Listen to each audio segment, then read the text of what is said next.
After Rian Johnson and Kathleen Kennedy released The Last Jedi, many Star Wars fans who were new to the franchise enjoyed it. But other Star Wars fans who stuck with the franchise ever since A New Hope knew that The Last Jedi was not real Star Wars. But there was potential for Disney to come back from this and make The Rise of Skywalker a good movie. And as we all know, that also didn't happen. Not only that, this also kind of set off a chain reaction of bad shows, or at least mid shows at the best. But Disney just can't make Star Wars without making a ton of writing flaws and disrupting canon. Today, I'll be pointing out some of the biggest flaws that many fail to realize. Make sure to watch the end of the video and subscribe. In 2019, the second worst Star Wars movie came out, The Rise of Skywalker, which of course, there were no Skywalkers besides Ben Solo, who kind of counts. Disney understands that when someone makes a movie in a series, every time they have to up the stakes a little more. So did George Lucas. In A New Hope and Return of the Jedi, the bad guys had a space station the size of a moon that could destroy a whole planet. In The Force Awakens, the First Order had a very large space station inside of a planet that could blow up a whole planetary system. A sort of logical way of upping the stakes. That sounds possible in the range of 15 years with hundreds of thousands of people involved in making the space station and developing it. Then in The Rise of Skywalker, we see Palpatine somehow created over 10,000 Star Destroyers that have cannons that are able to destroy planets, all built in like 30 years. And there were only a few thousand people in Exegol at the time of building. Now you may say, well, there's way more. Sort of. They were the First Order people, and they only showed up when the fleet was finished. Even with the Force, you can't build something like that in 30 years. In a Star Wars comic book released by Disney, it told the story of Darth Vader going to Exegol and seeing 10,000 Star Destroyers under construction taking place between Empire Strikes Back and the Return of the Jedi. Are we really supposed to believe that Vader saw all this and didn't even tell Luke?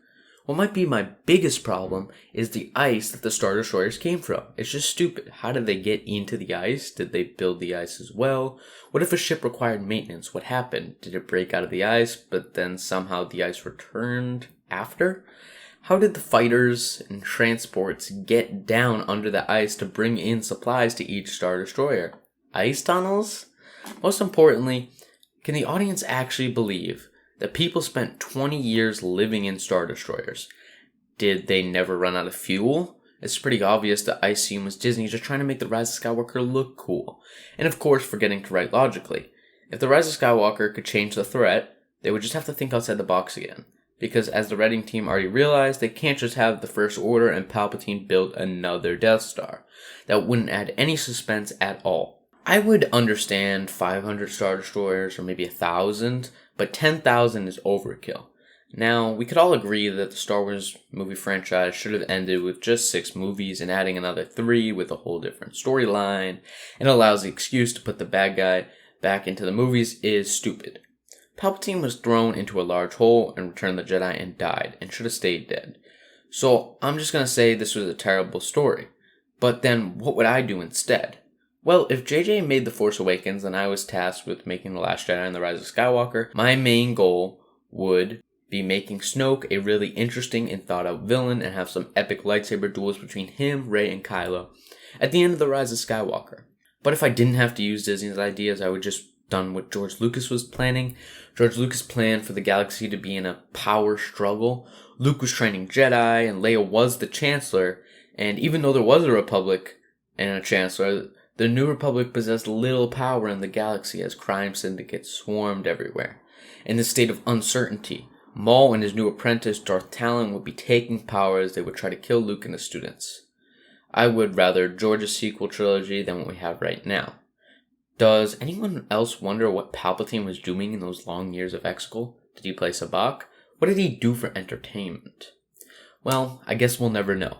But anyways, thanks for watching this video on why Vader going to Exegol doesn't make sense and Exegol itself existing doesn't make sense. It just shocks me that all this could have happened between Empire Strikes Back and Return of the Jedi and Vader wouldn't even tell Luke. And it makes massive plot holes and it makes things seem inconsistent and Star Wars just seems divided and like all the new stories, they just feel non-real because they don't seem like they fit in with the characters that George Lucas created. And that's the big problem with Disney. But Kathleen Kennedy's contract expires in 2024, and it's rumored that she is not looking for a contract extension, which is pretty good for Star Wars.